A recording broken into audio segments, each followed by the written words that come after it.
பேசுறாருன்னு நினைக்க கூடாது. எப்ப ஆராதனை தொடங்குறோமோ அதிலிருந்தே கர்த்தர் பேசிட்டு வருவாரு, ஒரு வார்த்தை. ஆனா நீங்க அந்த எல்லைக்குள்ள இருந்தாதான் ஒரு வார்த்தையை என்ன செய்யலாம், நீங்க உள்வாங்கி பாடல் மூலமா கர்த்தர் பேசுவார். அப்போ பிரசங்கம் தப்புன்னா கொஞ்சம் அப்படி முழு ஆராதனையிலும் பங்கெடுத்தால் ஒரு முழு திருப்தியை நீங்க பெற்று அனுபவிக்க முடியும். அப்ப என்னதான் பேச போறீங்க? போன வாரம் 1ஆம் தேதி ஞாயிற்றுக்கிழமை காலை ஆலயத்திலே சொன்ன வார்த்தை என்ன என்று யார் சொல்றீங்க? 9:2. சரி, ஏசாயா 9:2 என்ன? இருளில் இருக்கிற ஜனங்கள் கொஸ்டின் எழுப்பதிலே இருக்காரு இவரு. ஓகே, அப்ப அதுல என்ன சொல்லி இருக்கு? உங்களுக்கு சமாதானத்தை, சத்தமா சொல்லுங்க, நல்லா அப்படி ஃப்ரீயா பேசலாம். எனக்கு மூச்சு விடாத பேச முடியும். மூச்சு விடாமன்னா ஸ்பீடா பேச முடியும். அப்படின்னா பேசியிருக்கவன் தான் பப்ளிக் மீட்டிங்லயோ சபைகள்லயோ. இப்ப நாள் வர வர வர வர வர பேச்சிலே மாற்றம் வர வேண்டும். உங்களுக்கு கூட அவ்வளவுதான். உங்ககிட்ட அந்த 5 வருஷம் 10 வருஷத்துக்கு முன்னது போலயே பேசுறீங்களா? வயசு வர வர வர வார்த்தையில் தெளிவு, என்ன பேசுறோம்னு நமக்கே அதை போல நம்ம டைப்பெல்லாம் மாற்றணும்.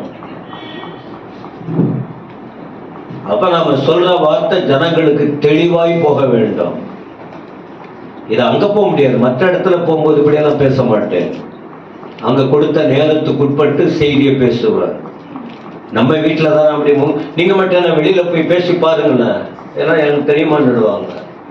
உங்க வீட்டுல தான் நீங்க பேசிக்கிட்டே இருக்கணும். நீங்க பேசுறத ஜனங்க என்னதான் செய்யணும் சொல்லுங்க. ஆமென், ரைட்டு. சமாதானத்தை கட்டளையிடுவேன். ஆனா சமாதானம் கெட்டு போறதுக்கு காரணம் என்ன யோசிக்கணும் தானே. ஆண்டவர் சொல்லிட்டார், இப்ப இந்த மாதம் முழுவதும் சமாதானம் சமாதானம் அதையே பேசுவோம். ஏன்னா அவ்வளவு வார்த்தைகள் வேதத்துல இருக்கு. இப்போ ஒரு வசனத்தை எடுத்து ஒரு 10-20 வசனம் இப்படி இருக்குன்னு சொல்றதுனால ஓகே, ஒன்றும் பிரச்சனையே இல்லை. கர்த்தருடைய வார்த்தையை சொல்லுவதினால் நல்லதுதான். ஆனா அதுக்குள்ள என்ன இருக்குங்கிறத நாம யோசிக்கணுமே. இப்ப நீ இந்த வார்த்தை சொல்லும் போது இந்த மாதம் நீங்க யோசித்திருக்கணும், நானும் யோசிக்கணும். ஏன் வாழ்க்கையில சமாதானம் வருவதற்கு காரணம் என்ன? சமாதானம் கெட்டு போவதற்கு காரணம் சொல்லுங்க சத்தமா. தேவனா மனுஷனா? இப்படி யோசிக்கணுமா இல்லையா? ஏன் தெரியுமா? நாம வளர்ந்த மாணவர்கள். இது ஒரு காலேஜ் போலதானே. சிலர் சொல்லிக்கிட்டு இருக்காங்க எங்க சர்ச்சு தான் காலேஜ் அது சொல்லிட்டு போட்டவங்க. நம்ம 1வது படிக்கிற ஸ்கூலா கூட இருக்கட்டும், ஆனா சொல்லப்படுகிற வார்த்தை தெளிவானதா இல்லையா? சொல்லுங்க ஆமென். அப்போ என் சமாதானம் கெடுறதுக்கு காரணம் என்ன? என் சமாதானம் காக்கப்படுவதற்கு காரணம் என்ன? நம்ம தேவ பிள்ளைகளாய் இருக்கிறதுனால் ஆலயத்திலே கர்த்தர் நம்மோட பேசி இருக்கிறார். நான் உனக்கு சமாதானத்தை கட்டளையிடுவேன். கர்த்தரே சொல்றாரு சமாதானத்தை கொடுப்பாங்க. அப்ப சபையில உள்ள தேவ பிள்ளைகள் சமாதானத்தோடு இருக்க வேண்டும் என்பது தேவனுடைய விருப்பம். இப்ப சமாதானம் கெடுவதற்கு, சமாதானத்தை கெடுப்பதற்கு காரணமும் உண்டு, சமாதானம் இல்லாமல் வாழ்வதற்குரிய வழிமுறைகள் இருக்கு. இதுல யார் அப்படின்னு சொன்னா நாமும் சாத்தானும். சமாதானத்தோடு இருப்பதற்கு நானும் தேவனும். சமாதானமா இருக்கிறதுக்கு யார் காரணம்? தேவனும் நானும். தேவன் சொல்லுகிறார், நான் கேட்கிறேன், அதன்படி வாழ்ந்தால் சமாதானம் என்னைக்கு இருக்கும். இப்ப சமாதானம் கெடுவதற்கு காரணம் என்ன? சாத்தான் வருகிறார், தேவ வார்த்தையை புரட்டுகிறார். நாம அதே நபர் தான், ஆள் தான் மாறுறாங்க. தேவன் மாறுறாரு, அந்த இடத்துல யார் வந்துடுறாங்க? சாத்தான் வந்துடுறான். அப்ப சாத்தான் உள்ள வந்து அவன் வேலையை செய்ய ஆரம்பிக்கிறான். அவன் நோக்கம் எல்லாம் சமாதானத்தை கெடுப்பதுதான். அதற்கு நாம் இடம் கொடுத்தால் சமாதானம் கெட்டு போய் இந்த உலகத்தில் நம்ம என்ன செய்யறோம்? ஆள் ஒண்ணுதான், ஆள் மாறாட்டம். புத்தி மாறாட்டம், அவ்வளவுதான். ஒரு பக்கம் தேவன், இன்னொரு பக்கம் இருக்கிறவங்க எல்லாம் சத்தமா அல்லேலூயா சொல்லுங்க. அடிக்கடி சொல்லிக்கிட்டு இருக்க முடியாது. எப்படி ராத்திரி தூங்கிட்டு தான் வந்திருப்பீங்க. இங்க வந்த உடனே அந்த அந்த பாதி பாதி கண்ணை மூடி மூடி பார்த்திருக்குது. புறாவா ஆந்தையா? கொஞ்சம் சொல்லுங்க. எது கண்ணை அப்படி இப்படி பண்ணும்? சத்தமா சொல்லுங்க. ஆந்தையா? ஆந்தைக்கு கண்ணு பெருசா இருக்கும். என்னவா? புறாவா சொராவா? சர்ச்சில் வசனம் சொல்லும் போது இப்ப நான் கண்ணை மூடிட்டு கேட்பேன். ஏன்னா அந்த அந்த செய்தி நடுவில் நான் தனியா உட்கார்ந்துருக்கிறேன். ஆனா அதே நேரத்துல கண்ணை மூடுனா ஒன்று தெரியும், சிந்தனை சிதறிடும், தூக்கம் வந்துடும். ஏன்னா ஏற்கனவே அப்புறம் அந்த ஒரு மாதிரி போயிடும். அதனால கண்ணை திறந்து கர்த்தருடைய வார்த்தைய கேளுங்க. ஏன்னா பேசப்படுகிற வார்த்தை கர்த்தருடைய வார்த்தை. சொன்ன வார்த்தை உங்களுக்கு விளங்கும். ஒரு பக்கம் தேவன், இன்னொரு பக்கம் சாத்தான். இப்ப தேவன் என்ன சொல்றாரு? என் பிள்ளைகளுக்கு சமாதானம், என் பிள்ளைகள் சமாதானத்தோட இருக்கணும். ஆனா அந்த சமாதானம் பெற்றுக்கொள்ளணும்னா நான் சொல்ற இடத்துல நீ இருக்கணும், நான் சொல்லுவதை நீ கேட்கணும். ஆனா இன்னொரு பக்கம் சாத்தான் நிற்பான். அவன் சொல்லுவா, ஆண்டவர் என்ன சொல்றாரோ அதற்கு எதிர்ப்பதமாக ஒரு பக்கம் இருந்து அவன் ஆண்டவர் சொல்றதுக்கு மாறாக அவன் நம்முடைய வாழ்க்கையில டோட்டலா ஆண்டவரை விட்டு பிரிச்சு ஆண்டவருடைய வார்த்தைக்கு செவி கொடுக்காம நம்முடைய வாழ்க்கையை திசை திருப்பி சமாதானம் கெட்டு போய் இன்னைக்கு சமாதானம் இல்லைங்கிறதுனால தானே என்னென்னவோ சொல்றாங்க. எல்லாத்தையும் சொல்லிட்டு நான் நேரத்தை செலவழிக்க முடியாது. நம்ம சர்ச்சிலே ஒருத்தவர் இருந்தார், இப்போ இறந்துட்டார். நிம்மதி இல்லை, ஆனால் தான் இதை நான் செய்யறேன். நிம்மதி இல்லைன்னா எல்லாம் வேணாலும் பண்ணலாம். நிம்மதி கெடுறதுக்கு யார் காரணம்? சாத்தான் தூண்டுறான், இவன் கேட்கிறான். அதனால சமாதானம் கெட்டு போகுது. சர்ச்சுக்கு வரவங்க எனக்கு நிம்மதியே இல்லை, எனக்கு நிம்மதியே இல்லை. நிம்மதி இல்லைன்னு சொன்னா நாம ராங்கா வாழுறோம்னு அர்த்தம். சாத்தானுக்கு இடம் கொடுக்கிறோம், அவன் வார்த்தைக்கு கீழ்ப்படிந்து நம்முடைய வாழ்க்கையை நாம விரும்புகிறபடி மாற்றுகிறோம். அதனாலதான் நம்முடைய வாழ்க்கையில் நிம்மதியை. நான் என்ன சொல்றேன், சர்ச்சில் சபைக்கு வருகிற ஜனங்கள் கஞ்சி குடிச்சா கூட நிம்மதியா இருக்க, சத்தமா சொல்லுங்க, இருக்கணும். வேதத்தில் நீங்க பார்த்தீங்கன்னா நியாயாதிபதிகளின் 3ஆம் அதிகாரம் 30ல 80 வருஷம் சமாதானமா இருந்திருக்காங்க. 80 வருடம் அமைதியா இருந்திருக்காங்க. அமைதினா என்ன? சத்தமா சொல்லுங்க. இப்பதான் பைபிள் தேடுவாங்க. ஆமா, அப்படி சர்ச்சுக்கு வரவங்க ஃபர்ஸ்ட் ஸ்கூலுக்கு போகும்போது மட்டும் முதல்ல எது கற்றுக் கொடுக்குறாங்க? சத்தமா சொல்லுங்க. எத்தனை வருஷமா? 3 வருஷமா? 3 வருஷம் 2 வருஷமா ஏபிசிடி தானா? சரி, 1 2 3 4 5 6 இது எத்தனை? 1 2 3 4 5 1 2 3 4 5 6 இது எத்தனை வருஷம் கற்றுக் கொடுத்துக்கிட்டு இருக்காங்க? ஆனா சர்ச்சுக்கு வந்த பிறகு இன்னும் இந்த ஆதியாகம, யாத்திராகம, லேவியராகம, என்னாகமோ அந்த 66 புத்தகத்தின் காரியம் 20 வருஷம் கூட இருந்து தெரியலன்னா அப்ப நாம என்ன பாய்கள்? சொல்லுங்க. என்னது இல்ல, யோசிக்கிட்டு இப்பதான் தேடிக்கிட்டு இருப்பாங்க. இது சொன்ன பிறகாவது சொன்ன உடனே பைபிளை என்ன செய்யணும்? புரட்டணும். அப்ப எப்படி படிக்கிறது? அதான் ஃபர்ஸ்ட் பக்கத்திலே இருக்கு. அதை படிச்சு மனப்பாடம் பண்ணணும். இந்த புத்தகத்துக்கு இந்த பக்கம் இந்த புக்கு இருக்கு அப்படி தெரிஞ்சுக்கிட்டு இல்லைன்னா என்ன பிரயோஜனம்? அப்ப எப்படி வசனம் தெரியும்? தேடுங்க, தேடிக்கிட்டு இருங்க. சிலர் அதனால வந்தாங்கன்னா பைபிளை எடுத்து வச்சிருவாங்க. சிலர் பைபிளை புரட்டிக்கிட்டே இருப்பாங்க, மைண்டு எங்கேயோ இருக்கும், எதையோ பார்த்துக்கிட்டு இருப்பாங்க. சொல்ற வசனத்தை சொல்லுங்க. ஏன்னா மூஞ்சிக்கு எப்படி இருக்க? சொல்லுங்க எல்லாமே. உங்க பல்ல கறியா வைக்கணும்னு தான் நாம சொல்றோம். நான் பல்லே வளர்க்கிட்டு வரல, எங்க என் பல்லு தெரியுது? என்ன சொல்லி சிலது அசையாது, அப்படியே இருக்கட்டும். ஆனா அகத்தியன் ஐயா மட்டும் வந்து அப்படியே கொஞ்சம் முகத்தை அப்படியெல்லாம் பார்த்து இப்படி சிரிக்க வச்சா, எனக்கு சிரிக்க வைக்கிற விஷயம் இல்லை, சிந்திக்கணும், தூங்கக்கூடாது, ஆண்டவருடைய வார்த்தை உள்ள போகணும். ஆண்டவர் கொடுக்கிற அமைதியா, சாத்தான் கெடுக்கிற அமைதி இன்மையா, அமைதி குறைவா? இப்ப நம்ம எப்படி இருக்கிறோம், எங்க இருக்கிறோங்கிறத புரிந்து கொள்ளலாம், எந்த இடத்தில் இருக்கிறோம். Judges 3:30, 3ஆம் அதிகாரம் 30ஆம் வசனம், நியாயாதிபதிகள். ஓ, புரட்டுறதுக்கு காரணம் நான் தமிழ்ல சொன்னதுனாலயா?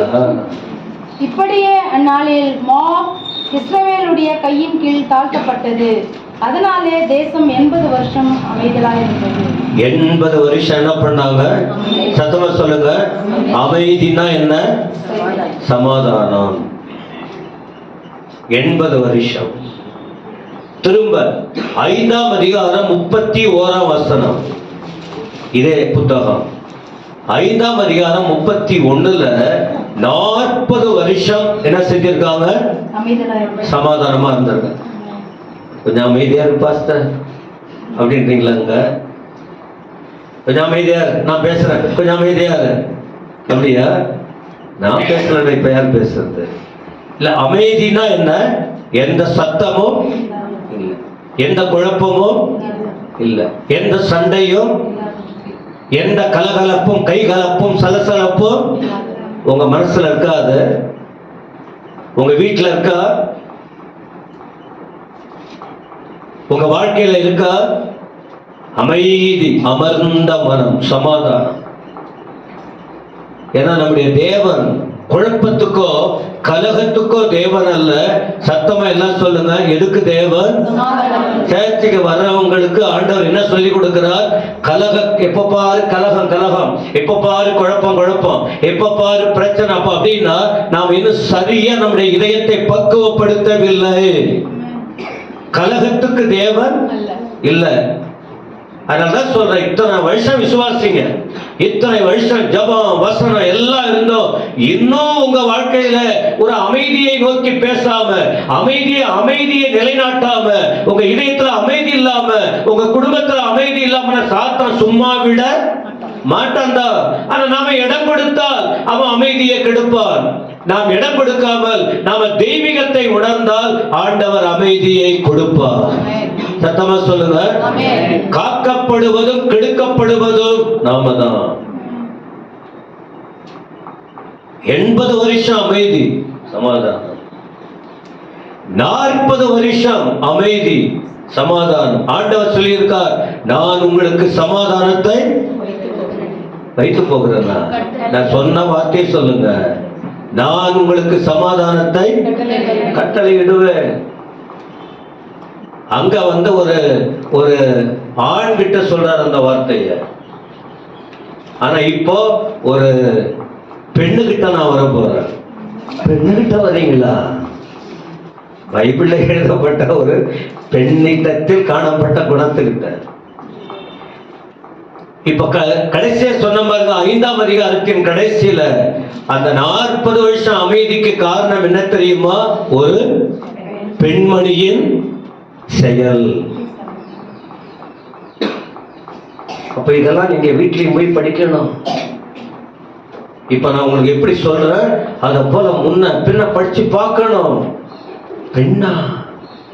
யார் அந்த பெண் அப்படின்னா நாம போட்டு கிளறி என் உணர்வுக்கு நீங்க எல்லாம் வர முடியாது.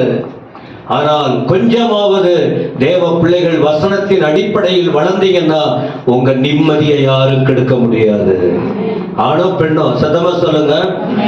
பெண்ணை பத்தி சொல்றீங்க, நாங்கெல்லாம் ஆண்கள், அப்ப நாங்க எழுந்து போகணுமா? விளையாடாதீங்க. வேதம் சொல்லுது, ஆண் என்றும் இல்லை, பெண் என்றும்.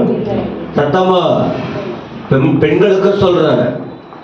நாங்க ஐயா சொல்லிட்டார், பைபிள் சொல்லுது, அதனால என் வீட்டுக்கு நான் தான் ஹெட். ஆமா, நீ தலைதான்.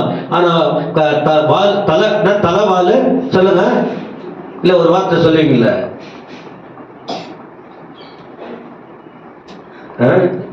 இல்ல வார்த்தை சரியா வரல எனக்கு. சும்மா ஆடக்கூடாது. வால் தலை எல்லாமே சொல்லுவாங்க. ஓ, நான் மாத்தி சொல்லிட்டேன். வால் தலைன்ட்டார். தலைவால்னா நான் இல்லைன்னா அப்படியே ஆட எல்லாம் கொஞ்சம் அடக்கி வாசிக்கணும். பெண்களும் அடக்கி வாசிக்கணும். அதே நிலையில ஆண்களுக்கு சொல்றேன், நீ எனக்கு அடிமை. என்னைக்கு என் கையில பிடிச்சு கொடுத்தாங்களோ நீ அப்படியெல்லாம் இஷ்டத்துக்கெல்லாம் இருக்க முடியாது. அப்படி பைபிள்ல இல்ல. பைபிள்ல சொல்லுது கணவன் மனைவி அந்த அமைப்பு. ஆனால் யாருக்கும் அடிமை? என் சொத்துக்கு மட்டும் சமமா அரசாங்கத்துல போட்டிருக்காங்க. சொத்து மட்டும் சமம். ஆண்களுக்கு என்ன உரிமையோ அதே உரிமை கண்டிப்பா இருக்கு. அப்படி யாராவது உங்க புருஷமார்களோ உங்க பிள்ளைகளோ ஏமாத்தனா உரிமையா கேளுங்க. உனக்கு 1000 ரூபாய்னா அவ்வளோ அண்ணா எனக்கு அந்த 1000 ரூபாய் சத்தமா சொல்லுங்க. ஆனா சண்டை போட முடியாது. இது பெற்றோர் செய்யற விஷயம். இந்த குழப்பம் வராம இருக்கணும்னா யார் கடைபிடிக்க வேண்டிய காரியம்? உரிமை, சமநிலை. அப்போ சொத்துல மட்டும் சமமா, குடும்ப வாழ்க்கையில மட்டும் ஏய் நான் சொல்றதான் நீ கேட்கணும் உட்கார் அப்படியெல்லாம் நாம நடத்த கிறிஸ்டியானிட்டியில் அது இருக்கக்கூடாது. நான் அதுக்குதான் சொன்னேன், ஸ்திரீகள் கணவனை மதிச்சு வாழணும். அதே போல கணவன்மார்களும் மனைவியை தன்னுடைய சரீரமாய் பாவித்து அந்த சமாதானம் கெட்டு போகாத அளவுக்கு வாழ வேண்டும். பொறாம ஈகோன்னா என்ன தெரியலையா? அப்ப இந்த தேவையில்லாத குணம் ஆண்களுக்கோ பெண்களுக்கோ வந்தாதான் இசைந்து நாம ஒரு காரியத்தை செய்ய சேர்ச்சி வரவங்க டோட்டலா பிடிங்கி எறியணும். நான் போற இடம்லாம் சொல்லி கொடுக்குறேன். நம்ம வீட்டுல நான் ஒருவேளை நான் கோபத்துல முன்னெல்லாம் பேசியிருப்பேன் சும்மாயமுடன்னு. ஆனா இப்பெல்லாம் யோசித்து பாக்குறோம், அப்படியெல்லாம் பண்ண கோபத்துல வீட்டுல உள்ளவங்ககிட்ட பேசிக்கிறோம். ஆனா இதெல்லாம் வசனத்தெல்லாம் சொல்லும் போது நாம அவங்க யாரு நாம யாரு அந்த தெளிவான நிலைக்கு வரணும். ஏற்கனவே இருக்கிறவங்களும் தாத்தா பாட்டியா இருக்கிறவங்களும் அப்புறம் இப்ப கொஞ்சம் கொஞ்சம் இருக்கிறவங்களும் அப்புறம் வரக்கூடிய நாட்களை கல்யாணம் பண்ணிட்டு வாழக்கூடியவங்களும் இந்த மைண்ட் செட்டப் சர்ச்சில் என்ன செய்யணும்? இருக்கணும். நானும் அப்படி இருப்பேன், நானும் இப்படி இருப்பேன், அதெல்லாம் செட் ஆகாத அந்த மைண்ட் எல்லாம் சேஞ்ச் ஆகணும். ஆண்டவர் ஆணும் பெண்ணும் சமநிலையா உண்டாக்கி இருக்கிறாரு. ஆண் என்றும் இல்லை. எவ்வளவு தப்பு பண்ணியிருக்கோம் தெரியுமா? நாமெல்லாம் எவ்வளவு சண்டை பிடிச்சிருக்கோம் தெரியுமா உங்களுக்கு? சமாதானமா வாழ வேண்டிய நிலைக்கு நாம முக்கியத்துவம் கொடுக்கணும். ஆனா மற்றபடி நான் படிச்சுக்கணும், எனக்கு அப்புறம் ஒரு மாதிரி ஆயிடும். இப்ப மெசேஜ் போடலன்னா கூட கவலை இல்லை. நான் படிச்சாச்சுன்னா ரொம்ப கும்பா அல்லது வேலை செய்யறதுனால என்ன? சபைக்கு வருகிற ஜனங்கள் கணவனை மதிக்கணும். அதே நேரத்துல மனைவியும் எல்லாருமே கணவனும் பிள்ளைகள் மனைவிய இந்த குடும்ப வாழ்க்கையில் கவனமா போகணும். இல்லைன்னா சமாதானம். ஏன்னா முதல் குடும்பத்துல ஆண்டவர் செய்த காரியமே என்ன? முதல்ல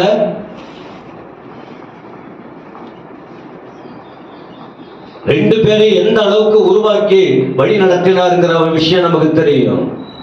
அதனால இன்னைக்கு நாம அந்த பெண்கள் தினத்தில் நாம இதுக்கு முன்னால வேற மாதிரி பேசியிருந்தா வசனத்தின் அடிப்படையில் நம்ம நிறைய தப்பு பண்ணி இருக்கிறோம். அந்த தவறுகளை உணர்ந்து பவுல் இதெல்லாம் புரிந்ததனால் தான் சொல்றாரு, ஆண் என்றும் இல்லை பெண் என்றும் வராத வாயில்ல. பைபிள் படிச்சவங்களுக்கு தெரியும், ஆண் என்றும் இல்லை. கோழி இல்லாம முட்டை இல்லாம அந்த தர்க்கத்துக்கு நான் வரல. யூதன் என்றும் இல்லை, கிரேக்கன் என்றும் இல்லை.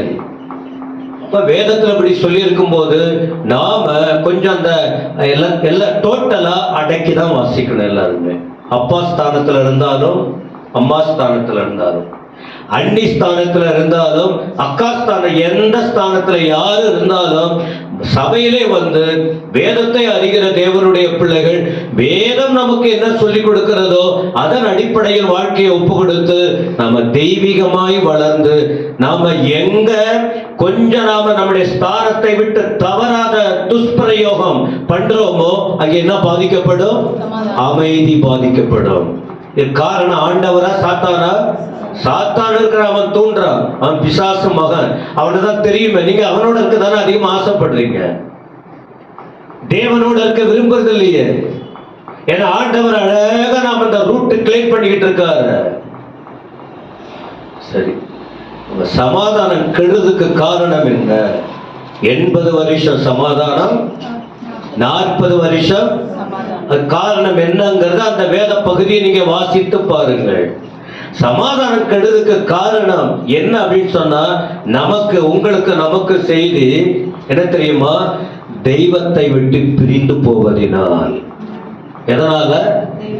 வேதத்தை விட்டு, ஆலயத்தை விட்டு, ஜெபத்தை விட்டு, ஊழியத்தை விட்டு, ஒழுங்குமுறைகளை விட்டு, வேதம் கற்றுக் கொடுக்கிற காரியங்களை விட்டு, என் இஷ்டத்துக்கும் என் நிம்மதிக்கும் என் சுயத்துக்கும் எனக்கு என்னுடைய காரியம் எனக்கு அதுதான் முக்கியம்னு அதுல நாம ஒப்பு கொடுத்து போகும்போது அங்கே என்ன ஆகும் தெரியுமா?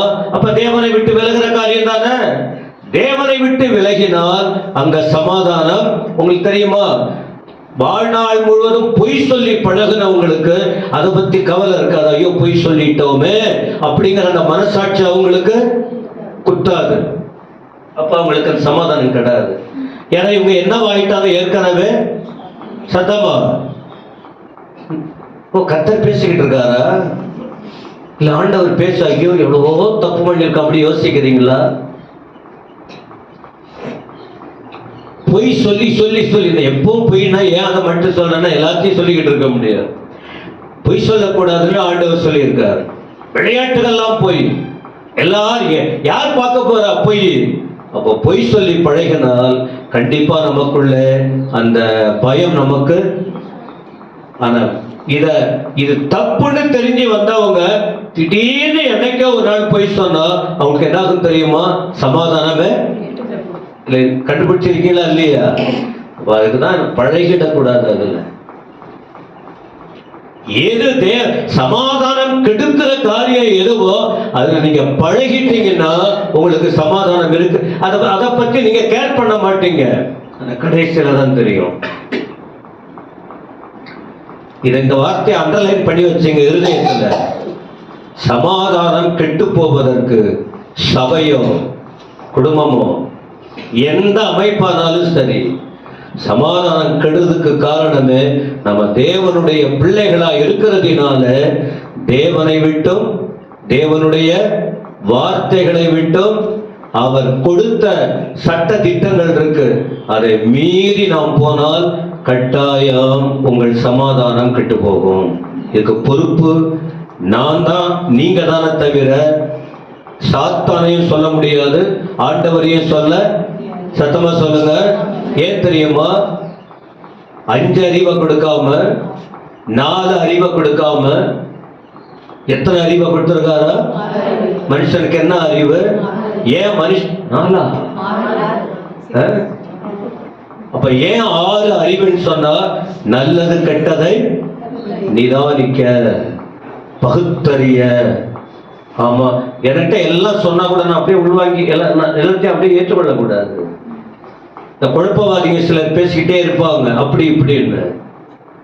இவங்கெல்லாம் தங்களை யோசிக்க மாட்டாங்க, மற்றவங்களை பத்தி சொல்லுவாங்க. அப்படி உங்ககிட்ட ஏதாவது போட்டு கொடுத்துக்கிட்டே இருந்தா நீங்க அதுக்கு சப்போர்ட் பண்ணிக்கிட்டு நீங்க தவறான வழிக்கு போய்விட. சிந்திக்க கடவுள் மூளை கொடுத்திருக்காரு, பகுத்தறிவு.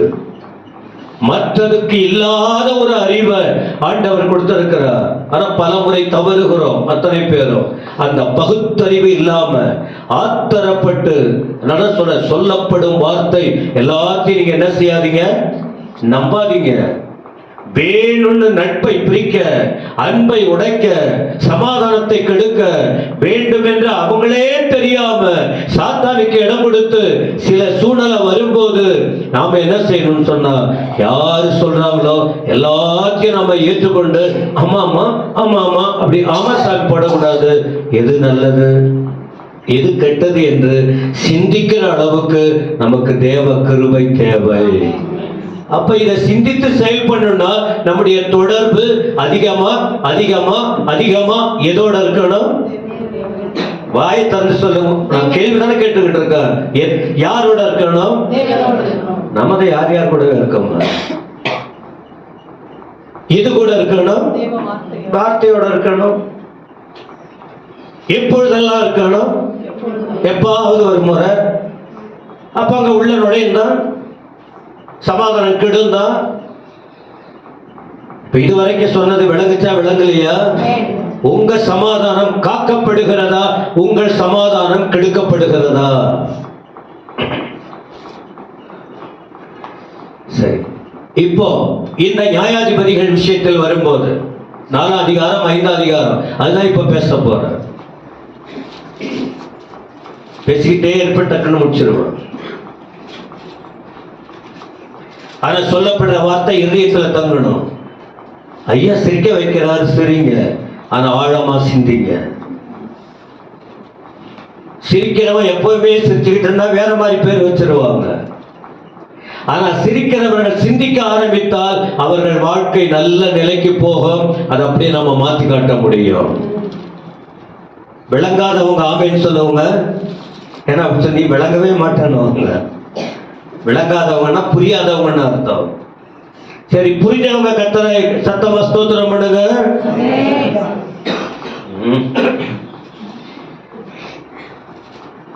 அப்ப இந்த நியாயாதிபதிகள் புஸ்தகத்தை நீங்க பார்த்தீங்கன்னா ஜனங்களை அவ்வளவு அழகா ஆண்டவர் வழி நடத்தி வந்தார். அவர்களோ ஆண்டவரை விட்டு விலகி விலகி விலகி விலகி, சத்தமா சொல்லுங்க, விலகி விலகி போறது போனாங்க. அதான் நீங்க படிக்கணும், அந்த வேத பகுதியை படிக்கணும். விலகி போனாங்க. அதனால என்னாச்சு தெரியுமா? நான் சொல்லப்பட்ட வார்த்தையெல்லாம் படிச்சு பாருங்க. அதனால ஆண்டவர் அவளை வித்து போட்டார். யாருகிட்ட? எதிரி. கர்த்தர் விட்டுருவார் சில நேரத்துல. நம்ம நினைச்சுக்கிறோம் நம்ம என்ன பேசினாலும், நம்ம என்ன செஞ்சாலும், எங்க அப்பா அதெல்லாம் என்ன விட மாட்டார், எங்க அப்பா அப்படிதான் ஏமாந்து போறோம். பொறுமைக்கு எல்லாம் இருக்கா இல்லையா? காடு மிரண்டா சாது, ஒரு வார்த்தை சொல்லுவாங்க, சாது மிரண்டா. விளையாட்டுக்கா சொல்லியிருக்காங்க அந்த வார்த்தையெல்லாம் அறிஞர்கள். விளையாட்டுக்கா சொல்லியிருக்காங்க, சாது மிரண்டா காடு, பொறுமைக்கு எல்லை. ஆண்டவர் அதான், ஆண்டவர் அதே நிலைதான். பொறுத்து பொறுத்து பார்த்தார். 80 வருஷம் அமைதி, 80 வருஷம் சமாதானம் ஆண்டவர் நடத்திக்கிட்டு இருக்காரு. ஆனா இந்த ஜனங்க திரும்பவும் 80 வருஷம் அமைதியா சமாதானத்தை காத்துக்கிட்டு இல்லாம அவங்க மீண்டும் பாகாலை சேவிக்க ஆரம்பித்தாங்க. உங்களுக்கு ஆண்டவர் ஏன் அழகா நடத்துறார் தெரியுமா? சாப்பாடெல்லாம் கொடுக்கிறார், நல்லா நடத்துறார். நீங்க கடவுளுக்காக வாழ்வதற்காக, தேவனுக்கு நன்றியாய் வாழ்வதற்காக, தேவ வார்த்தைக்குள்ளே இருப்பதற்காக. நாம விலகி விலகி போனால் கடைசியில ரோமர் 1ஆம் அதிகாரத்துல பலமுறை சொல்லியிருக்க 3 இடத்துல ஆண்டவர் வந்து விட்டுருவார். அவ்வளவுதான். இப்போ உனக்கு மேல எனக்கு பிரியம் இல்லை, நீ எக்கேடாவது கெட்டு போ. வசனத்தை நான் சொல்லிக்கிட்டு இருக்கேன். இது வேற ஊழியர்கள்லாம் கூட பார்த்தா அவங்க ஆமா சத்தியத்தை தான் சொல்றாங்கன்னு புரிஞ்சுக்குவாங்க. ஏன்னா நம்ம சத்தியத்தை விகற்பமா சொல்ல போவதில்லை. படிச்சு பாருங்க, 3 இடத்துல இருக்கு. ஆண்டவரை விட்டுருவாரு. இங்க நீங்க பாத்தீங்கன்னா ஆண்டவர் விற்று போட்டார், அவங்களை விற்று போட்டார். 2ஆம் வசனத்துல இருக்கு, 4ஆம் அதிகாரம் 2ஆம் வசனம், முதல் வசனம் பாருங்க. சரி, அப்ப இந்த இடத்துல நியாயாதிபதிகள் புஸ்தகம் தானே, ஜட்ஜஸ். 14 பேர் நியாயாதிபதியா இருந்திருக்காங்க. மோசே, யோசுவா, அதன் பிறகு ஜனங்களை வழிநடத்தும் தலைவர்களா 14 பேர். இந்த 14 பேரை இந்த நியாயாதிபதிகள் புஸ்தகத்துல 16 கடைசியா படிக்க முடியும். அதுல முதல் ஆள் யாரு தெரியுமா? ஒத்னியேல். 2வது யாரு? ஏகூத். 3வது யாரு? சம்கார். 4வது யாரு? தெபோரா. 5வது யாரு? பாராக். மார்க் முதல் அதிகாரம் 2ஆம் அதிகாரத்துல படிச்சோமே, 5 பேரை ஆண்டவர் அழைச்சிருக்காரு சீஷர்களா. தியான கூட்டத்தில் பேசியிருக்கோம். தியான கூடத்துல பேசணும். அத போல இந்த இடத்துல 5 பேர், அதன் பிறகு மற்றவங்க பேர்லாம் இருக்கு. ஏன்னா இப்ப 4 அதிகாரம் 5 அதிகாரத்துக்குள்ளதான் கொஞ்ச நேரம் நாம கொஞ்சம் உங்களுக்கு சொல்லிக் கொடுக்க போறேன். இது வரைக்கும் சொல்ற வார்த்தை கண்டிப்பா உங்க சிந்தைக்கு போகும்.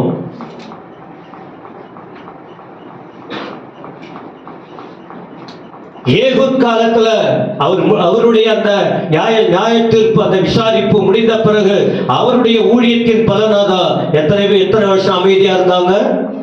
80 வருஷம்.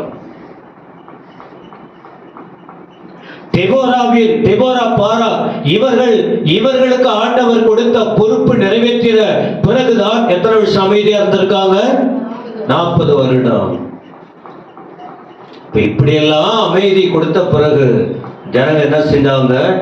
ஏகூத் மரணம் அடைந்த பின்பு இஸ்ரவேல் புத்திரர் திரும்ப கர்த்தரின் பார்வைக்கு பொல்லாப்பானதை செய்து வந்தார்கள். ஹலோ, கவனிக்கிறீங்களா? ஆண்டவர் பேசிக்கிட்டே இருப்பார்.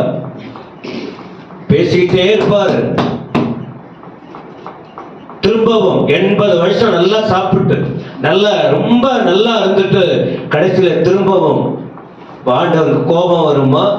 மீண்டும் சமாதானம் கொடுக்கணும்னு விரும்புவாரா? சத்தமா நீங்க யோசிக்கணும். இதேதான் எனக்கும், இதான் உங்களுக்கும். ஏன்னா இதை போல ஆயிரக்கணக்கான செய்தி இந்த மேடையிலிருந்து நமக்கு வந்து இப்ப நீங்க நம்ம ஊழியக்காரங்க குறிப்பிட்ட நேரத்தில் உங்களுக்கு செய்தி கொடுத்தாலும் நீங்க அனுதினமும் வேதத்தை படித்து படித்து படித்து உங்கள் வாழ்க்கைக்குரிய செய்தியை நீங்களே என்ன செய்யணும்? வேதத்துல எடுத்து அதை சிந்தித்து வாழணும். விளையாடாதீங்க.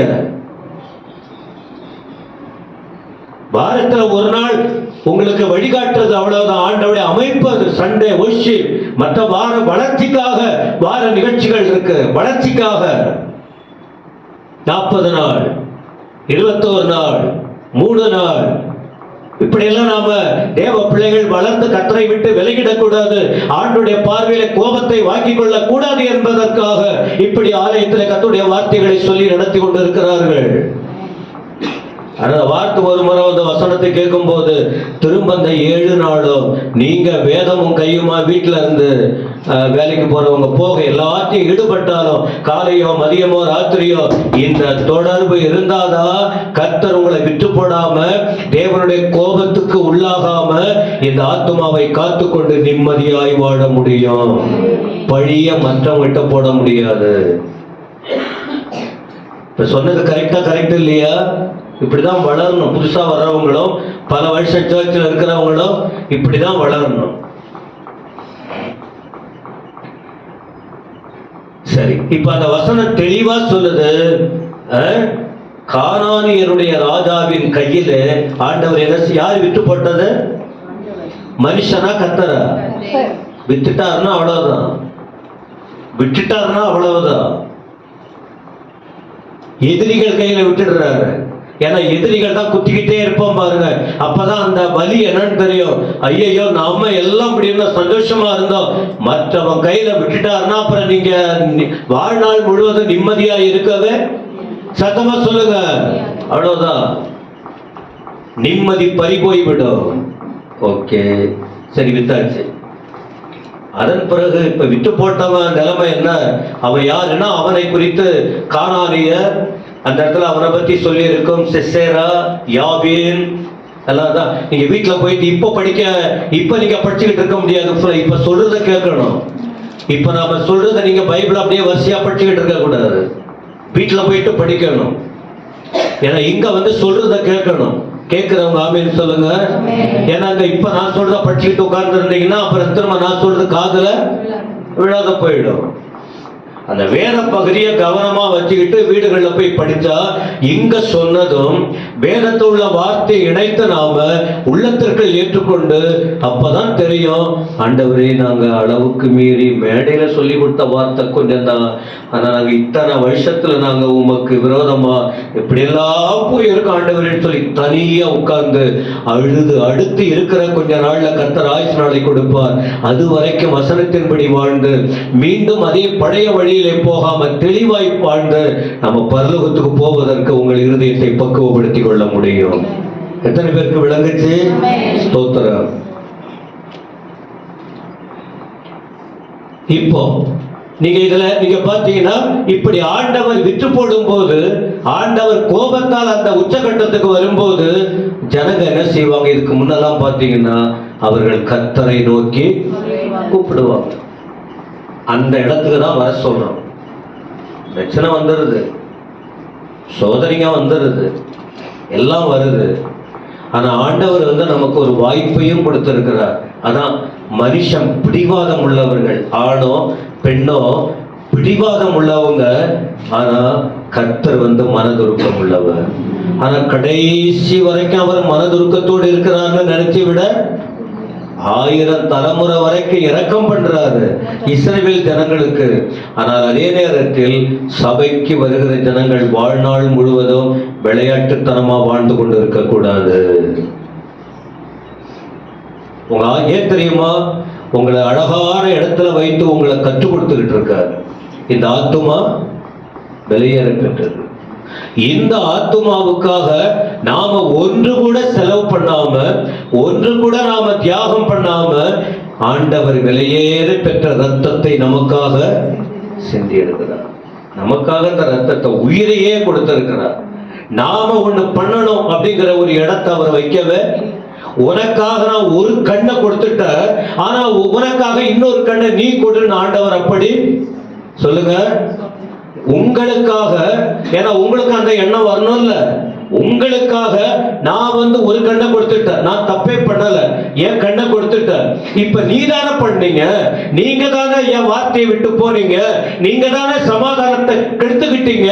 உங்களுக்கு நான் சமாதானம் தானே கொடுத்தேன். அதனால நீங்க செய்யறதுனால உங்க ஒரு கண்ணை பிடுங்கினாதான் அந்த வலி என்னன்னு உங்களுக்கு தெரியும் சொல்லிட்டு ஆண்டவர் அப்படி ஏதாவது ஒரு வாய்ப்பு வச்சாரா? இல்ல வசனம் கேட்கிறவங்க இருக்கீங்களா இல்லையாங்க? அப்படி ஏதாவது ஆண்டவர் வச்சாரா? இல்ல. 2 வலியும் அவரே வாங்கிக்கிட்டார். என்ன சொல்றாரு? உங்க வலிய நான் வாங்கிக்கிட்டேன், அதனால நீ எனக்காக வாழணும், நீ எனக்காக வாழணும், என்னை கோபப்படுத்தாம வாழணும். அப்ப சபைக்கு வருகிற ஜனங்கள் எந்தெந்த விதத்துல கோபப்படுத்துகிறோம் என்பதை நாம, உங்களுக்கு தெரியுமா தெரியாதா? அம்மா அங்க சொல்லுங்க. சரி, அம்மா அந்த கை எடுத்து ஆமேன்னு சொல்லுங்க. ஸ்தோத்திரையா சொல்லுங்க. எனக்கு ஸ்தோத்திரையா.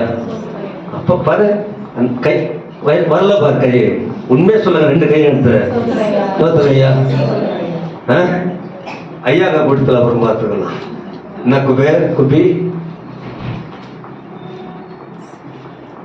கோயிலுக்கு வருவதை நீங்க நிம்மதியா இருக்கலாம். ஆனா அதே நேரத்தில் நம்முடைய குறைபாடுகளை உணரும் போது அங்க குச்சிக்கிட்டே இருக்கும். இவ்வளவு தப்பு பண்ணிட்டோமே. உணரணும். நீங்க உணர்ந்து போனீங்கன்னா அந்த வாரம் முழுவதும் நிம்மதியா இருப்பீங்க. சொல்லுங்க ஆமே. நிம்மதியா இருக்க முடியும். தெபோரா சொன்னீங்க, ஒரு பெண்ணு சொன்னீங்க அப்படின்றீங்களா? இப்பதான் வர 4 அதிகாரம். இதை வசனமா படித்து என்னால சொல்ல நேரம் இல்லை. ஆனா சில முக்கியமான காரியங்களை மட்டும் சொல்றேன். ஆண்டவர் என்ன பண்றாருன்னா, நான் ஏற்கனவே சொல்லிட்டேன், எல்லாம் வீட்டுல வாழாடிக்கிட்டு வீட்டுல உட்காந்து நான் பாத்துக்கிறேன், எல்லாம் அந்த பிசினஸ் எல்லாம் விட்டுருங்க பிரதர். உலகத்துல சொல்லுவாங்க, ஒரு ஆணுக்கு பின்னால பெண், ஒரு பெண்ணுக்கு பின்னால, அதை சொல்ல மாட்டாங்கல்ல, ஆணுக்கு பின்னால, அது பின்னாலேயா? நான் என்ன சொல்றேன், அனுபவத்துல பார்த்துக்கிட்டு இருக்கேன். சில நேரத்துல ஆண்கள் பயங்கர காரியத்துல வீக்னஸ். என்ன வீக்னஸ்னா பாவத்தை சொல்லல, ஆனா பெண்கள் அவ்வளவு உஷாரா, அவ்வளவு ஞானமா, அவ்வளவு தைரியமா குடும்பத்தை நடத்துகிற விஷயத்தை நான் பார்க்கிறேன். குறிப்பா நம்ம சபை ஊழிய விஷயம் கூட அனுபவத்தில் தான் சொல்லிக்கிட்டு இருக்காங்க. நான் யாரையும் மட்டம் தட்டி பேச, நான் ஐசக் பிரதர் தப்பா எடுத்துக்க மாட்டீங்கல்ல, மஞ்சு பாய் மூடிக்கிட்டு நான் விட்டா, மாமா நீ சும்மா இரு மாமா. 2 பேருக்கும் உரிமை இருக்கு. அதான் சொன்ன, கோழி இல்லாம முட்டை இல்ல, முட்டை இல்லாம. அதனால கல்யாணம் பண்ணக்கூடிய இந்த ஆண் பிள்ளைக்கும் பெண் பிள்ளைக்கும் நான் சொல்லுவேன், பெற்றோர் இல்லாம நீங்க ஒழுங்கா இருக்கணும்னு சொல்லுவேன். உன்னை யார் பெக்க சொன்னது? இப்படியெல்லாம் பேசுவாங்களே, இப்படியெல்லாம் பேசுவாங்க. அந்த அப்பா அம்மா இல்லைன்னா நீ எங்க இருந்திருப்பியோ? இதெல்லாம் கொஞ்சம் சிந்திக்கணும். அதுக்காக தான் நான் சொல்லுகிறேன். சரி, ஒரு பெண்ணின் மூலமா ஆண்டவர் 13 ஆண்கள் மூலமா இந்த ஊழியத்தை நிறைவேற்றினவர். இப்போ ஒரு பெண்ணின் மூலமா தேவன் தமது சித்தத்தை செய்து தம் ஜனங்களுக்கு சமாதானத்தை கொடுக்கிறார். சமாதானம் கெட்டு போறதுக்கு காரணம் என்ன? தெய்வத்தை விட்டு விலகுவது, வேற தெய்வங்களை பின்பற்றுவது. பைபிள்ல இருக்கு. ஆண்டவரை விட்டுட்டு பாகாலை சேவித்தார்கள். என்னைக்கு ஆண்டவரை தெரிஞ்சுக்கிட்டோமோ, சிலை வழிபாடுகள், சிலுவை போடுதல், தானியை தவிர கண்டதையும் எடுத்து மாட்டிக்கிட்டு தோத்திரம் போடுறது, அதெல்லாம் நம்ம வீட்டிலே இருக்கக்கூடாது. நமக்குள்ள தெய்வம் மட்டும்தான் இருக்க வேண்டும். இவருக்கு இவ்வளவு அழகா வழி நடத்தியும் கடைசியில எது ஆண்டவர் வேண்டான்னு சொன்னார் அதை வீட்டுக்குள்ள கொண்டு வந்திருக்காங்க. அதைத்தான் உடம்புல கொண்டு வர்றாங்க. அதைத்தான் உள்ளத்துல வச்சுக்கிட்டாங்க. கோபம் வருமா வராதா? இந்த உடல் உள்ளமெல்லாம் யாருக்கு சொந்தம்? சத்தமா சொல்லுங்க. நிறைய சொல்லுவோம், இப்ப அதெல்லாம் சொல்றது இல்லை. ஏன்னா நாம தப்புன்னா நமக்கு நல்லாவே. இப்போ குறிப்பா இப்போ பெங்களூர் போறோம், அங்க ஏதோ ஒருத்துக்கு நம்ம உபதேசம் பண்றோம், அங்க ஒரு ஆலயம் இருக்கு போகாதீங்கன்னு. ஆனா இவங்க ஐயா சொன்னா நான் கேட்பேன்னா, நான் அங்கதான் போவேன்னா, எங்கேயோ ஐயா சொல்றான்னு யோசிப்பீங்க. அவ்வளவு எங்க உஷாரா இருக்க போறீங்க? போகாதன்னா போகக்கூடாது. நம்ம ரட்சிக்கப்பட்டவங்க. அது தவறு அப்படின்னா என்ன செய்யணும்? எப்பவோ 10 வருஷம் முன்ன பொருத்தனை பண்ணாங்களா? போய் முடிய கொடுத்துட்டு வராங்களா சாமிக்கு? சிரிக்கிறீங்களா? ஆண்டவருக்காக வாழ்க்கையை ஒப்பு கொடுத்து ஜெபம் பண்ணி கர்த்தரை தேடி அவருக்காக வாழுனா, எப்போ ஒரு முறை என்னவோ அவங்க அதை பொருத்தனை பண்ணதுனால இவங்க உயிரோட வாழுறாங்களா? என்னைக்கு 16 வயசுல கோயில் குளம் எல்லாத்தையும் விட்டு வரோம், இன்னைக்கு வரைக்கும் எந்த இடத்துக்கு நான் போனவல்ல. முழுக்க விசுவாசம் தான். என்ன எந்த சாமி குத்தம் ஒண்ணும் பண்ணலையே, என்ன ஒண்ணும் பண்ணலையே. என் கர்த்தர் கிருபையா தான் நடத்திக்கிட்டு இருக்கிறா. இந்த கான்செப்டை சேஞ்ச் பண்ணுங்க. எங்க அப்பா பொருத்தனை பண்ணாரு, ஏன் என்ன கண்ணு போயிடுமா? கண்ணை உண்டாக்கினவர் யார்? சத்தமா சொல்லுங்க. காதை உண்டாக்குனவர் யாரு? சத்த வரிசையை சொல்லுங்க. வரிசையா. மூக்க உண்டாக்குனவர் யாரு? நரம்பு உண்டாக்குனவர் யாரு? தோலை உண்டாக்கினவர் யார்? சிந்தனையை உண்டாக்கினவர் யார்? கருப்பை உண்டாக்கினவர் யார்? சகப்பை உண்டாக்கினவர் யார்? எல்லாத்தையும் உண்டாக்கினவர் யார்? அப்ப பண்ண அவர் தான் செய்யணும். அவரை விட்டுட்டு போனா நாங்க போகல. ஆசைப்பட்டாங்க, காசை மட்டும் சேர்த்து அவங்கள்ட்ட கொடுத்துட்டு அனுப்பிட்டு, அந்த பாவத்தின் உச்சகட்டமே உனக்குதான். நீ போகல, அவங்கள அனுப்புனீங்களா? சபைக்கு தேவையா தேவையில்லையா? சத்தமா சொல்லுங்க. சரி, ஒரு பெண்ணை கர்த்தர் பயன்படுத்துற. ஒரு 6 காரியம் மடமண்ண பசங்களுக்கு 6 அதிகாரத்தை 5ஆம் அதிகாரம் 6 அதிகாரத்தை படித்துக் கொள்ளுங்க. இப்ப இன்னும் கொஞ்சம் கூடுதலா பெண்மணிகள், நான் சொல்லிட்டேன் ஏற்கனவே, ஆண் என்றும் இல்லை பெண் என்றும் இல்லை. இந்த செய்தியை சமமா நாம புரிஞ்சுக்கணும். விளக்கம் ஒவ்வொரு வார்த்தையை சொல்லி சரி நாம நேரத்தை என்னால் இழுக்க முடியல. 6 காரியம். 1, இந்த ஒரு பெண், இந்த பெண்ணு பேரு என்ன? நம்ம பதில் சொல்லுங்க. இப்ப நீங்க சொல்ற பதில தான் மடமண்ணு முடிக்க போறோம். பெண்ணு பேர் என்ன? தெபோரா. யாரு? தெபோரா என்றால் என்ன அர்த்தம்? பேயா? தெபோரா என்றால் எபிரேய பதத்துல தேன் பூச்சின்னு அர்த்தம். தேன் பூச்சி, அத தேனி. தேன் ஈ, தேனை சாப்பிடுற ஈ, தேனி. குட் ஃப்ரைடே, ஈஸ்டருக்குலாம் நானே பேசலாமா? வெளியில இருந்து யாரையா கூப்பிடணுமா? இல்ல, நானும் பார்க்கிறேன், அவங்களும் வர்றாங்க, குறிப்பா அந்த செய்தி மட்டும் கொடுத்துட்டு போயிடுறாங்க. நானா என் ஜனங்களுக்கு ஏற்றபடி கர்த்தருடைய வார்த்தையை சொல்ல முடியும். இல்ல ஆனா ஓ பேச்சு கேட்டு போர் அடிச்சுட்டு எங்களுக்கு வேற யாரையாவது கூப்பிடுறீங்கன்றீங்களா? என்ன சொல்லுங்க. நானே பேசணுமா? யாராவது வரணுமா? அப்ப அங்க அனுப்பிடுறேன். இல்லை எனக்கு தெரியுது நிறைய ஜனங்களுக்கு சொல்லிக் கொடுக்க முடியும். கர்த்தருடைய நாமத்துக்கு ஸ்தோத்திரம். தேனி சரி, என்னங்க அந்த 6 காரியம்? சீக்கிரம் சொல்லுங்க, சீக்கிரம் சொல்லுங்க. சீக்கிரம்னா சொல்ல போற, இன்னொரு 1.5 மணி நேரம் இருக்க. 1, இந்த தெபோரா யாருன்னு சொன்னா ஊர் சுத்திக்கிட்டு இருந்த பெண் இல்ல, ஒரு ஃபேமிலி லேடி, குடும்பஸ்திரீ, குடும்ப பெண்ணு. இது சொல்லும் போதே குடும்பஸ்திரீ நடத்த எப்படி இருக்கணும்னு ஒரு செய்தியை கொடுக்க முடியும். 1/2 மணி நேரம் பேசலாம். 2 பேரும், கணவனும் குடும்ப பொறுப்பா இருக்கணும், பெண்களும் என்ன செய்யணும்?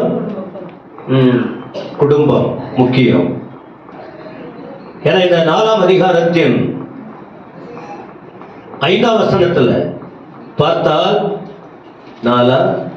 4ஆம் வசனத்துல அக்காலத்திலே அகிதோப்பேலா லபிதோத்தின் மனைவியாகிய தெபோரா. வசனம் தெளிவா இருக்கா? அப்ப இந்த பெண்ணு ஒரு கணவனுக்கு மனைவி, குடும்பஸ்திரி. அப்ப குடும்பஸ்திரின்னா அவங்களுடைய மனநிலை தன் குடும்பத்தை கட்டி காக்கணுங்கிற எண்ணம் இருந்திருக்குமா இருக்காதா? சத்தமா சொல்லுங்க. ஆண்களும் நீங்க அதை கவனத்துல வச்சீங்க. பெண்கள் சின்ன வயசா இருந்தாலும் வயதானவர்களா இருந்தாலும், நீ ஒரு குடும்ப பெண், விதவையா கூட இருக்கலாம், கல்யாணம் பண்ணாத பிள்ளையா கூட இருக்கலாம். கர்த்தருடைய வருகை தாமதிக்குமானால் எல்லாருமே ஒரு குடும்ப அமைப்புக்குள்ள வரவங்க. இந்த கவனம் இருக்கணும். குடும்பம் என்கிற நிலையில் நீங்க யாரா இருந்தாலும் ஒரு பொறுப்பு அவசியம். பொறுப்பு தேவை, கணவனுக்கும் தேவை. நீங்க பொறுப்பு இல்லாத இடத்துலதான் இஷ்டம் போல பண்ணுவாங்க, நிம்மதி கெட்டு போகுது. சமாதானம் காக்கப்பட நான் சொல்லிட்டேன். கல்யாணம் ஆகாதவங்களோ ஆனவங்களோ, கணவனை இழந்தவர்களோ இழக்காதவர்களோ யாரா இருந்தாலும் சரி, இந்த பெண்மணி ஒரு குடும்ப பொறுப்புல இருந்தவங்க. அப்ப இன்னைக்கு இந்த விமன்ஸ் டே இதுல உட்கார்ந்து ஆண்டுடைய வார்த்தை கேட்கிற நாம புரிந்து கொள்ள வேண்டும். நான் என்னவா இருக்கிறேன், என்னை என் பிள்ளைங்க என்ன சொல்றாங்க, என்னை என் புருஷன் என்னன்னு சொல்றாரு, என்னை என் உடன்பிறப்புகள் என்ன சொல்றாங்க. அதுவா? அது அடங்கா பிடாதே. அதுவா? புருஷன் பேச்சும் கேட்காது, பிள்ளைங்க பேச்சும் கேட்காது. அது எப்ப பாரு ஆல் ரவுண்டர். அடக்கி வாசிக்கணும். குடும்பம் முக்கியம். வார்த்தை போதுமா? இது எல்லாருக்கும் தான். ஏன்னா கடவுள் உங்ககிட்ட அந்த குடும்பத்தை கொடுத்திருக்கிறார், குடும்பத்தின் அமைப்பு. 2வது, ஏன்னா இதுலயே நிறைய ரெஃபரன்ஸ் கொடுக்க முடியும். வேண்டாம், அடுத்த ஆராதனைக்கு ரெடி ஆகணும். 2வது, இவங்க யார் தெரியுமா? இப்ப நீங்க சொன்னீங்களே, அவங்க யாரு? தீர்க்கதரிசி. தீர்க்கதரிசினா என்ன? எப்போதும் தேவனோட இருக்கிறவங்க. பொய்யான தீர்க்க தரிசனமும் இருக்கு, மெய்யான தீர்க்க தரிசனம் இருக்கு. பொய்யான தீர்க்க தரிசனம் சமாதானத்தை கெடுத்துரும், அது நிறைவேறாது. மெய்யான தீர்க்க தரிசனம் நிறைவேறும், அங்கே சமாதானம் உண்டாகும். ஆமென். ஒரு முறை பொய்யான தீர்க்கதரிசியை நாடி போயிட்டீங்களா, திரும்ப கண்டினியூ பண்ணாதீங்க. தெரியாத போயிட்டீங்க, மாட்டிக்கிட்டீங்க. தேவன் சொன்னால் கண்டிப்பா என்ன செய்யணும்? நிறைவேறும். கர்த்தர் மாற்ற மாட்டார். ஆண் பிள்ளைன்னு சொன்னார்னா ஆண் பிள்ளை தான் பிறக்கும், பெண் பிள்ளை வரவே வராது. இந்த பையன் தான் உன் பிள்ளைக்கு நான் ஆண்டவர் ஒருவர் மூலமா சொன்னா அந்த பையன் தான், வேற பையனை கர்த்தர் மாற்றவே. சத்தமா சொல்லுங்க. இந்த படிப்பு தான் கர்த்தர் சொன்னார், ஆனால் வேற படிப்பு படின்னு ஆண்டவர் மாற்ற. அப்ப மாறுதுன்னா அந்த தீர்க்கதரிசி சரியான தீர்க்கதரிசி இல்ல. ஆனா இந்த தீர்க்கதரிசி கர்த்தரோடு நடந்த தீர்க்கதரிசி. யார் அவங்க? பெண். இன்னைக்கு மூளைக்கு மூல பெண்கள் தான் தீர்க்கதரிசியா மாறுறாங்க. வசனத்தின்படி வாழ்ந்தால் கர்த்தருடைய நாமத்திற்கு ஸ்தோத்திரம். தனக்கும் தன் குடும்பத்துக்கும் ஆதாயத்துக்காக தன் சபைக்கோ மற்றவர்களுக்கோ இடரல் உண்டாக்குற நிலை இருந்தால் அதை மாற்றிக்கொள்ள வேண்டும். உண்மைதான் நிலை நிற்கும், பொய் மறைந்து விடும். விளங்குச்சா? அப்ப தீர்க்க தரிசனத்தை நாடி போவது தவறல்ல, எதுவுமே தப்புன்னு நான் சொல்லல. அப்படிப்பட்டவங்க யார் என்று புரிந்து கொண்டு நீங்கள் எந்த தீர்க்க தரிசனத்துக்குள்ளே வளருங்கள்.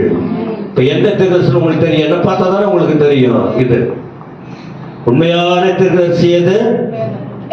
வேதம். இதுல தான் எல்லாம் இருக்கு. இதுல தான் எல்லாம் இருக்கு. நான் எந்த தீர்க்கதரிசிக்கு போய் தலையெல்லாம் கொடுக்கறது இல்லையே. 40 நாள் ஃபாஸ்டிங் இருக்கும்போது பெரிய ஐயா கிட்ட நாங்க அவரு ஐயா கையை பிடிச்சிக்கணுவாரு.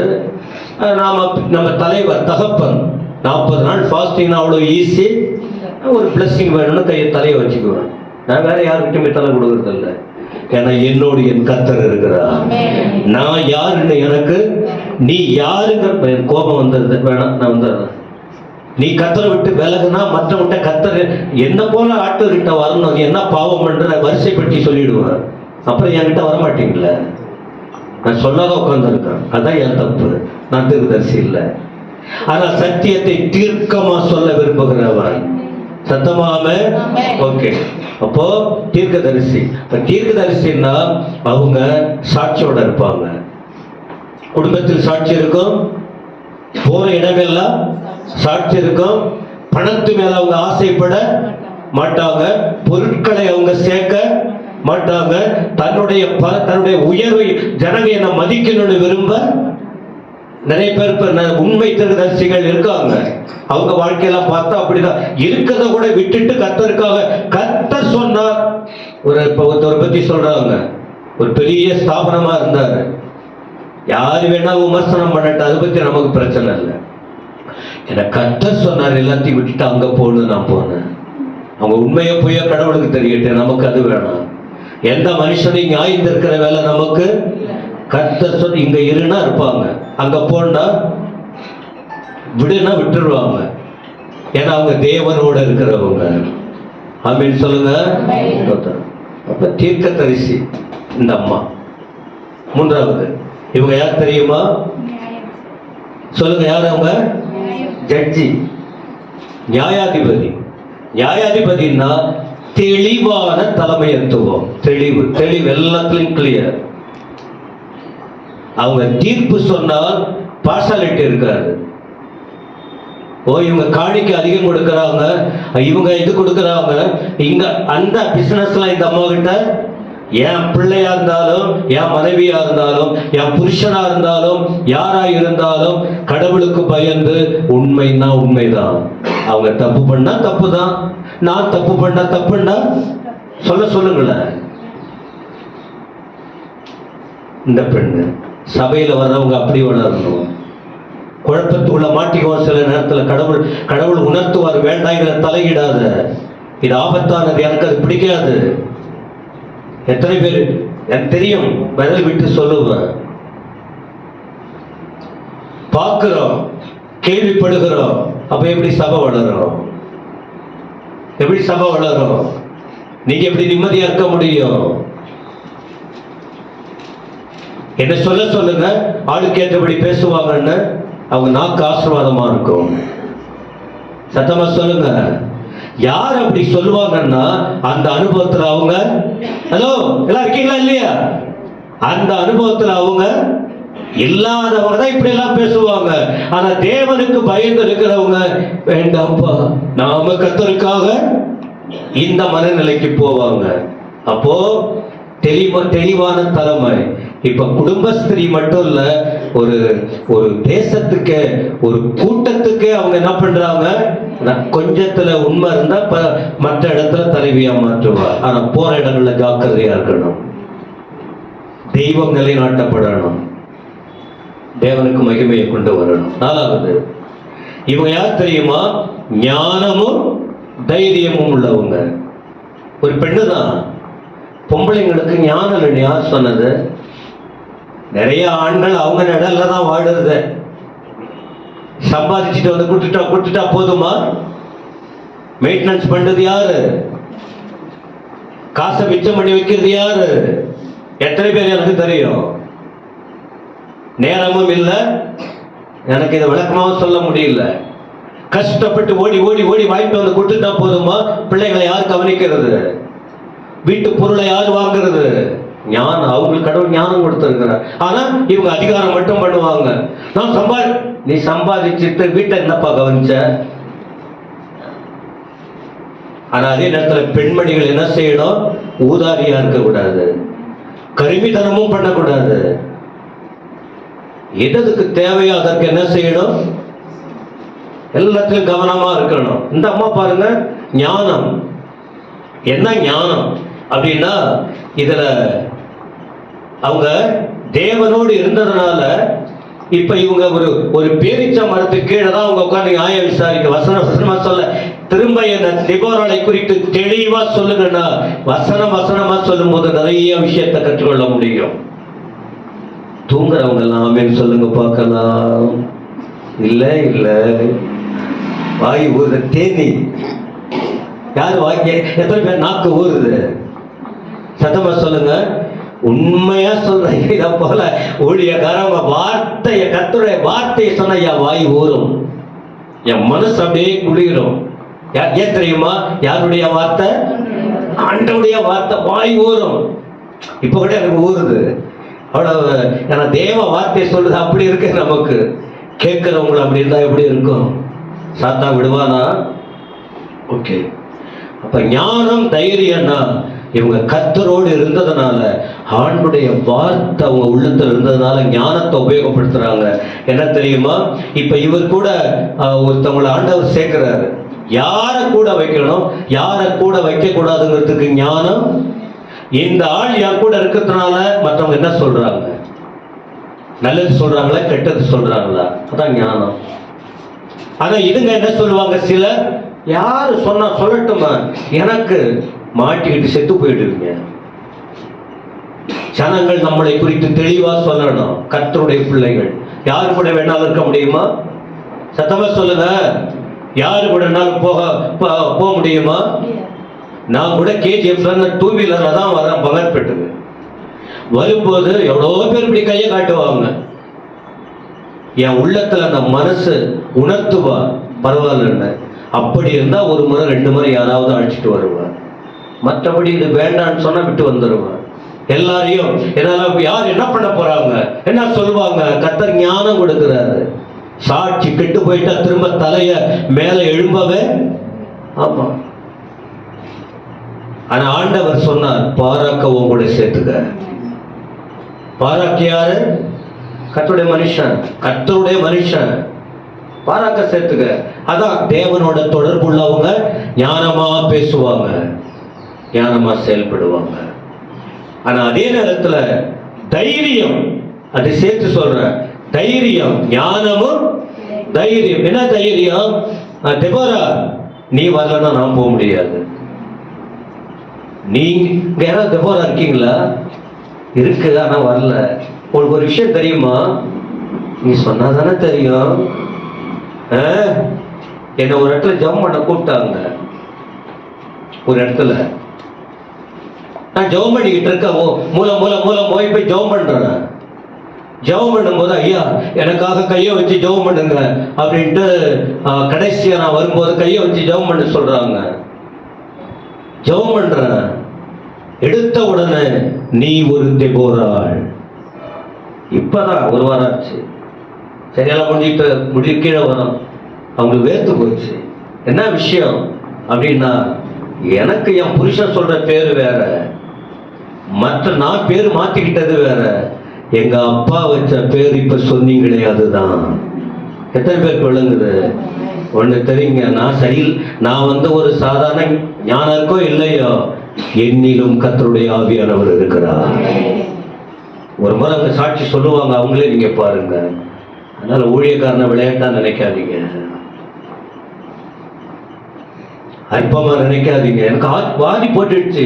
அப்பதான் தெரிஞ்சுக்கிட்டேன் கர்த்தர் நம்மோடு இருக்கிறார்னு. எங்க அப்பா வச்ச பேரு இது. இந்த இடத்துல என்ன உங்க வாய் மூலமா அந்த வார்த்தையை சொல்ல வைத்தா, அப்பதான் இன்னும் கர்த்தரை துதிக்க ஆரம்பித்தேன்.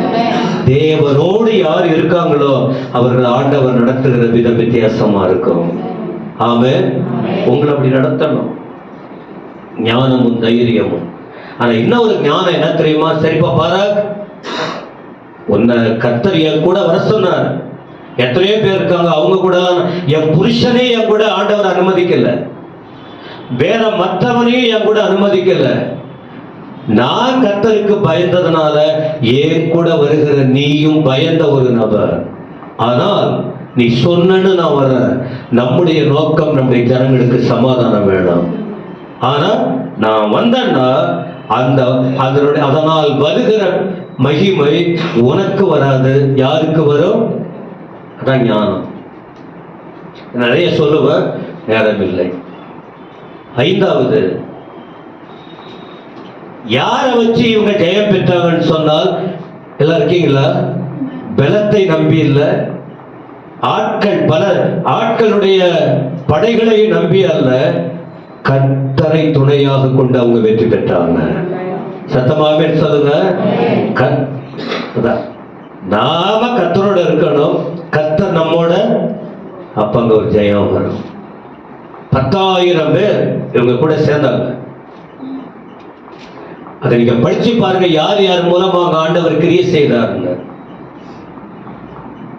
நான் வார்த்தைக்குள்ள போன நிறைய ரொம்ப நேரம் ஆகும். சமாதானம் உண்டாகணும்னா தொடக்கம் எப்படி வேணாலும் இருக்கலாம், முடிவு முக்கியம்தான். இந்த முடிவில் யார் மூலமா போனது பாராக் தான், போனது தெபோரா தான். ஆனா அந்த இடத்துல வெற்றிக்கு காரணம் யார் தெரியுமா? இவங்க 2 பேரும் தேவ பிள்ளைகளா இருக்கிறதுனால இவர்களோடு இருந்தவர் யார்? தேவன். ஆண்டவர் இருந்தால் மட்டும்தான் சமாதானத்துக்கு முழுமை அங்கே வரும், வெற்றி. கடைசியா என்ன செய்யணும்? 5ஆம் அதிகாரம் முழுவதும் படித்து பாருங்க. 5ஆம் அதிகாரம் முழுவதும் இப்படி படிப்படியா ஒரு ஸ்திரீ, அவங்க பொறுப்பு இல்லாமல் அல்ல, நிறைய பொறுப்புகள் இருக்கு. 2வது ஆலயத்துல டோட்டலா சேஞ்ச் பண்ணலாமான்னு இருக்கு இந்த மெசேஜ். இதே செய்தி இருக்கும்.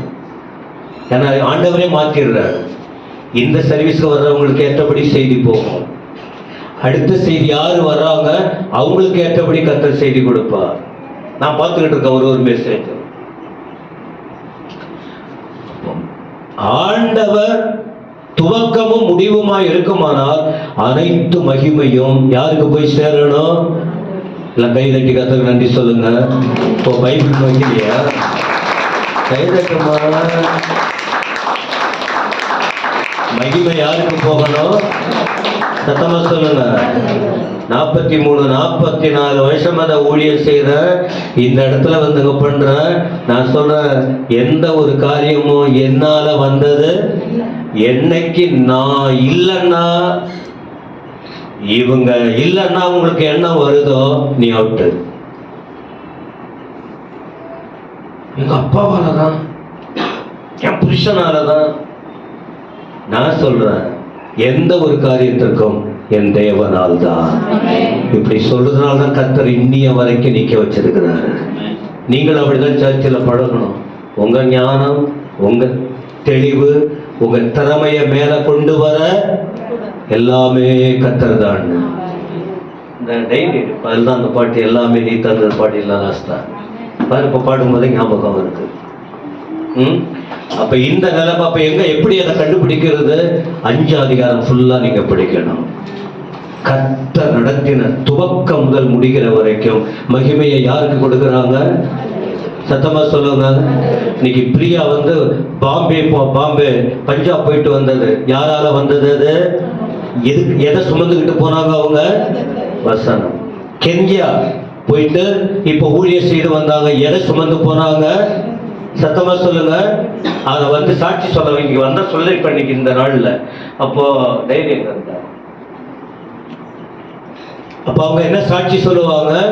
என்னால் வந்ததல்ல, யாரால் வந்தது? இல்ல வேணும் இல்லையா அப்படின்னு சொல்லுங்க. முடிவு எங்க வைக்கணும் தெரியுமா? கர்த்தருக்கு தான் மகிமையை கொண்டு போகணும். இந்த வார்த்தை பிரயோஜனமா இருந்தது சொல்றவங்க எத்தனை பேர்?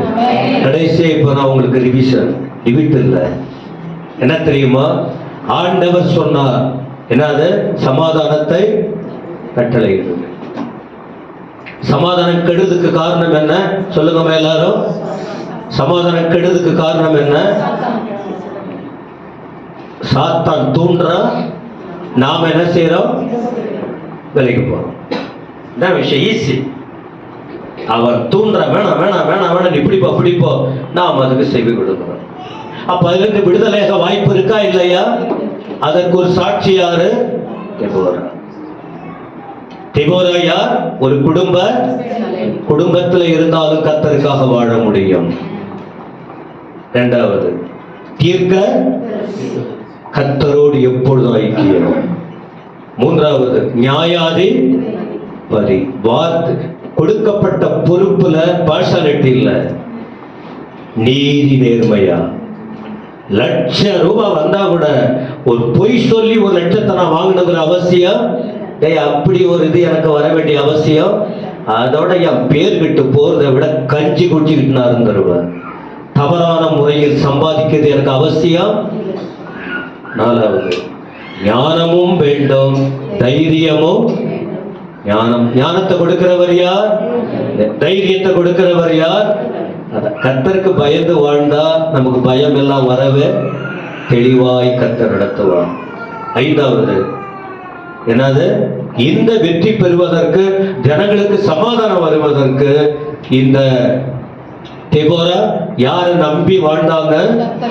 கர்த்தரை. கர்த்தர் தான் எனக்கு. மாமா கிட்ட போவேன், எனக்கு ட்ரெஸ் வாங்கி கொடுப்பாரு அல்லது ஏதாவது கொடுப்பாரு, ஒரு நாளைக்கு அவ்வளவுதான். ஏசப்பா கிட்ட போவ எல்லாத்தையும் அவர் என்ன செய்வாரு? பார்த்துக்கோ, என் தோல்வியை ஜெயமாய். இது வந்தோன்னு எல்லாருக்கும், இது வந்தோன்னு உள்ளத்துல. கடைசியா இப்படி ஒட்டுமொத்தமா அவர் நடத்தி வந்த செயல்கள் எல்லாம் பார்க்கும்போது என்னது?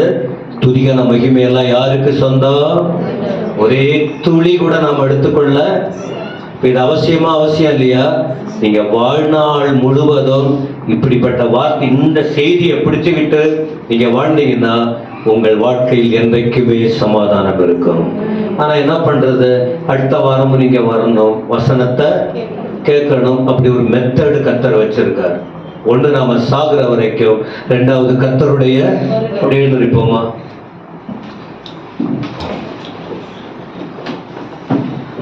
சொல்லுவாங்க, பெண்ணு மனசு வச்சா ஏதோ, என்ன மனசு வச்சு யாரு எதுவும் பண்ணட்டும், ஆனா நாம தேவனுடைய பிள்ளைகள். நம்ம மனசு என்ன? என் ஆண்டவருக்காக ஒப்பு கொடுக்க வேண்டும். எல்லாரும் கரங்களை உயர்த்தி கர்த்தரை ஸ்தோத்திரம் பண்ணி. ஆமென்.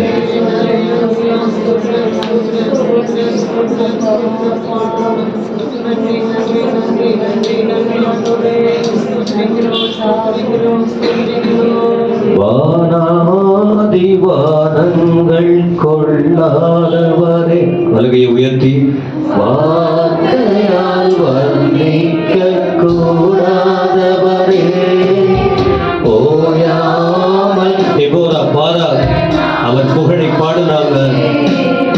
என்றுமே என்றுமே என்றென்றுமே வானாதி வானங்கள் கொள்ளாதவரே, வார்த்தையால் வர்ணிக்க கூடாதவரே,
எப்படி சமாதானம் இழந்த ஜனங்களுக்கு சமாதானத்தை அவர்கள் மூலம் ஆண்டவர் கொடுத்து 40 வருடம் வீண்டானா திரும்பவும் போயிட்டாங்க. அவங்க தப்பான வழிக்கு போயிட்டாங்க, திரும்பவும் அதே வழிக்கு போயிட்டாங்க.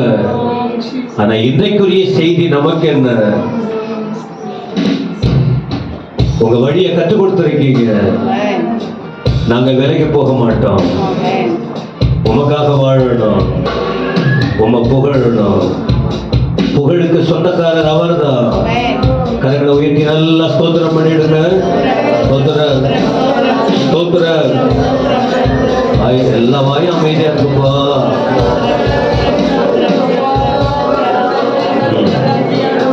துதிகர மகிமை நீர் ஏற்றுக்கொள்ளும் இயேசுவின் நாமத்தில் பிதாவே. கர்த்தராகிய இருக்கிற இயேசு கிறிஸ்துவின் கிருபை, பிதாவாகிய தேவனுடைய அன்பு, தூயாவியனுடைய வழிநடத்தல் ஆசீர்வாதம் நம்ம எல்லாரோடும் கர்த்தர் வருகிற வரைக்கும் நிலைத்திருப்பதாக. என் ஆத்துமாவே கர்த்தரை முழுவதுமே, என் ஆத்துமாவே கர்த்தரை ஸ்தோத்திரி, செய்து சகல வாழ்வு